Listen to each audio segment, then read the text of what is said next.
Because for that evolutionary process to occur, growth must first be present. And what you're experiencing, that discourse, that discomfort, that agony, whatever it is, that is a component of that growth. So when you feel really, really, really in a hard place and you just, everything's falling apart, remember that is a growth opportunity. I remember one of the times hearing Dr. Lipton speak. In fact, when I first met him in person, he said something that was really, it kind of hit me hard. He said, you know, if things are going great in your life, I'm happy for you. But beware, because you're not growing, and it always comes in cycles. And I can tell you there's been a lot of growth that I've had in the last couple of years. But right now what's happening, our planet is growing. It's evolving.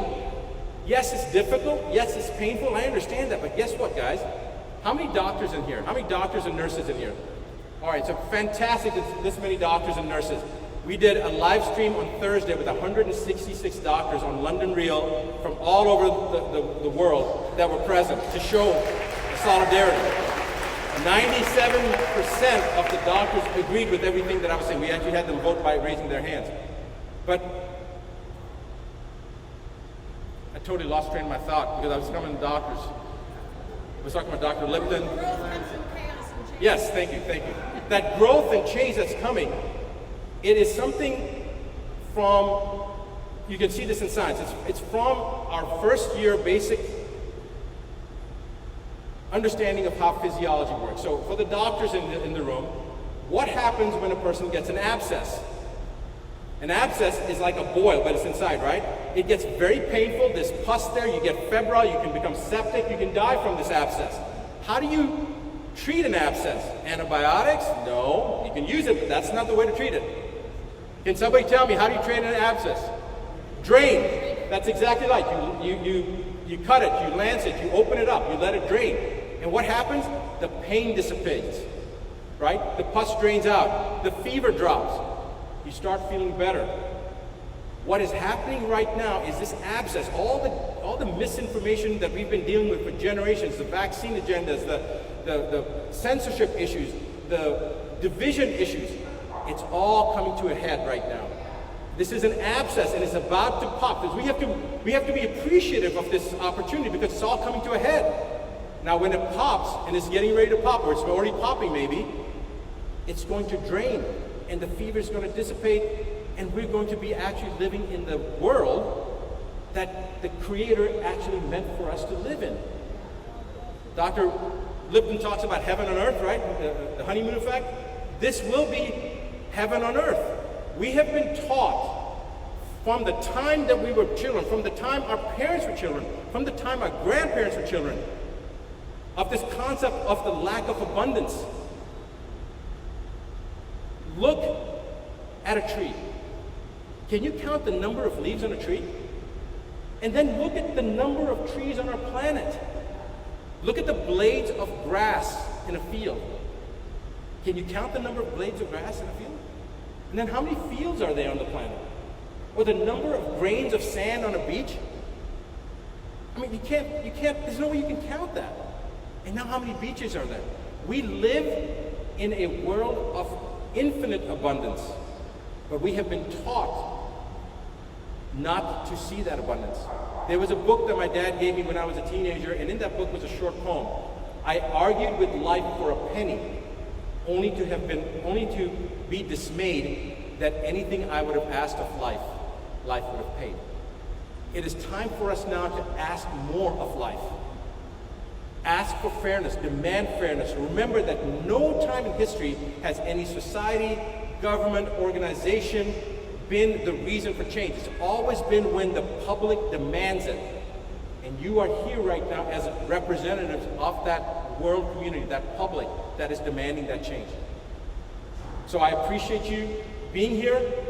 I want to tell you really quick, I don't know how much time I have because I wanted to be done by 12:30. By 15 minutes, okay. So there's 7 toxicities. 7 toxicities. The common pathologic mechanism of action behind these 7 toxicities is the same thing, oxidative stress. This is how, when you cut an apple in half, it turns brown, that's oxidative stress. All disease comes from that point.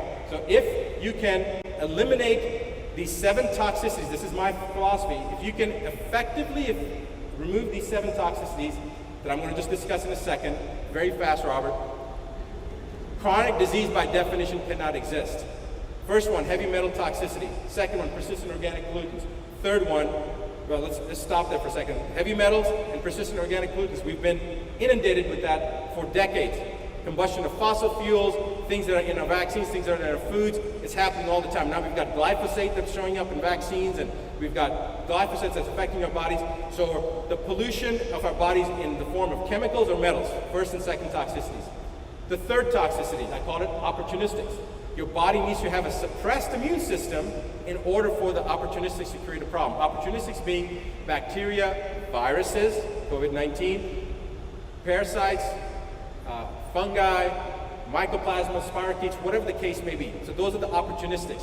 They get an opportunity to set up if our immune systems are suppressed from the first toxicity, heavy metals, second toxicity, persistent organic pollutants, or other things that we're forced to do, like restrictive airway, stay in your home from a fear standpoint, that makes your system more susceptible. So far the first 3 things have been occurring, correct? The fourth toxicity, energetics. This is the electromagnetic radiations, the radio frequency electromagnetic fields, the microwave technologies. There's rollout of new technology that does not cause COVID-19. Anybody says that, they're wrong. It doesn't. But it does affect your immune system. Be aware of that. The fifth toxicity, emotional psychological. Do you think that that's been affected by people being told to stay at home, to wear masks? They're scaring us.